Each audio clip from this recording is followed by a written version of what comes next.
Hi viewers, ரொம்ப நாளைக்கு அப்புறம் நான் ஒரு வீடியோ போடுறேன். சாரி, நான் ரொம்ப வேலையாக இருக்கேன். வேலையில் ரொம்ப பிஸி ஆகிட்டேன். அதனால் இன்றைக்கி சான்ஸ் கிடைச்சது சமைக்கிறத போட. ஸோ இன்றைக்கி நான் கொழும்பு பண்ணிகிட்ருக்கேன்.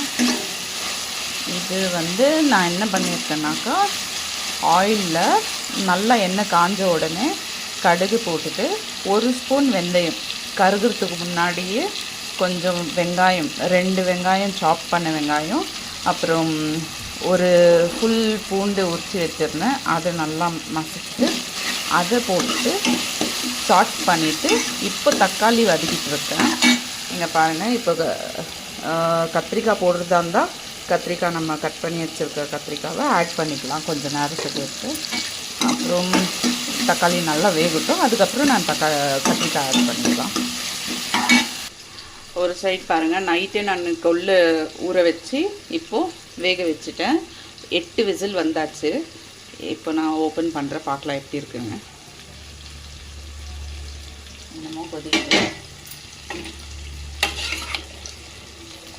நல்லா வெந்திருக்கு. இதை கத்திரிக்காயெல்லாம் போட்டு நம்ம புளியெல்லாம் ஊற்றிட்டு அப்புறமா நம்ம யூஸ் பண்ணிக்கலாம். ஃபஸ்ட்டு அதை சாட் பண்ணி எடுத்துடுறேன். இதில் சாப் பண்ண தக்காளி கொஞ்சமாக எடுத்துருக்கேன். இதில் ஒரு 4 பீஸ் இந்த மாதிரி பீஸ் பண்ணிட்டேன். தேங்காய் கொஞ்சமாக யூஸ் பண்ணிக்கலாம். இந்த தேங்காயோட 1 ஸ்பூன் சீரகம், 1 ஸ்பூன் மஞ்சள் என்ற மிளகு போட்டுக்கலாம். பாருங்கள், இவ்வளோ பெப்பர் போட்டால் போதும். பிளாக் பெப்பர், 1 ஸ்பூன் சீரகம், 2 காஞ்ச மிளகாய். இப்போ இதை நைஸாக அரைச்சி எடுத்துக்கலாம். இதில் ஒரு 2 பீஸ் வெங்காயம் போட்டு அரைச்சா நல்லா நைஸாக மசியும். நீங்கள் உங்களுக்கு வேணும்னா அப்படி கூட பண்ணிக்கலாம். இப்போ நைஸாக அரைச்சாச்சு. இப்போ நம்ம கத்திரிக்காய் வெந்துட்டுருக்கு இல்லைங்களா, அதை பார்க்கலாம். பாருங்கள், நல்லா வெந்துடுச்சு. ஆஹா, சூப்பராக இருக்குன்னு நினைக்கிறேன்.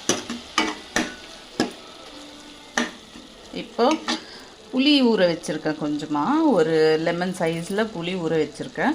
ஸோ அதை நல்லா கரைச்சி இப்போ ஊற்றிட போகிறேன்.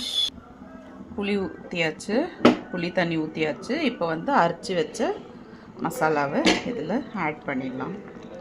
இது கொஞ்சம் ஃபஸ்ட்டு கொதிக்கிட்டோம்.